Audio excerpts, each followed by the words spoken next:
আমরা আশা করছি যে আমরা যথাসময়ে ভোটের কার্য শেষ করতে পারবো। 4টার পরেও যারা লাইনে থাকবেন তাদেরকে পূর্ণ সুযোগ দেওয়া হবে এনক্লোজারের ভিতর নিয়ে ভোট কার্য যাতে তারা আনন্দের সাথে করতে পারেন।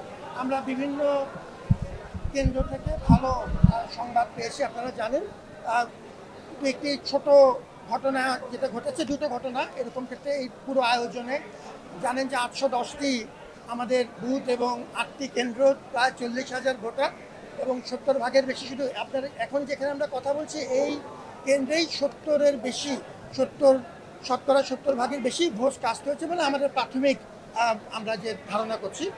সুতরাং একটা ব্যাপক সাড়া পাওয়া গেছে, যেটা আমরা আশা করছিলাম। একটা ক্ষেত্রে যেটা হয়েছে যে আমাদের এটা কার্জন হলের ক্ষেত্রে, আমাদের অমর একুশে হলের ক্ষেত্রে ভুলক্রমে অনিচ্ছাকৃত দুটো আমাদের ব্যালট চলে গিয়েছিল। তো সেটি যিনি ভোটার ছিলেন তিনি অত্যন্ত এটি খুশি মনেই আবার ভোট দিয়ে সেটি শান্তিপূর্ণ মীমাংসা হয়েছে।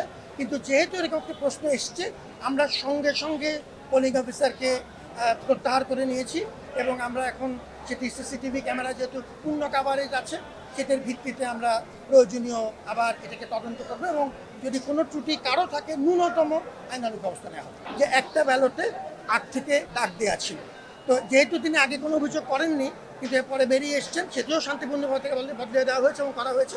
তারপরে এটিকে আমরা সঙ্গে সঙ্গে আমরা প্রয়োজনীয় ব্যবস্থা নিয়েছি এবং এর জন্য আমরা সিসিটিভি ক্যামেরার মাধ্যমে যে তদন্ত করা প্রয়োজন সেটি আমরা করব। এই ব্যাখ্যাগুলো সংশ্লিষ্ট আমাদের যে রিটার্নিং অফিসার আছেন তারা আপনাদেরকে আরও বিস্তারিত বলবেন। আমি যে কথাটা খুব পরিষ্কার বলেছি, এটি আমাদের শিক্ষার্থীদের প্রাণের দাবি, এখন সেটি দেশের দাবিতে পরিণত হয়েছে এবং আমরা আমাদের শক্তি হচ্ছে পূর্ণ স্বচ্ছতা।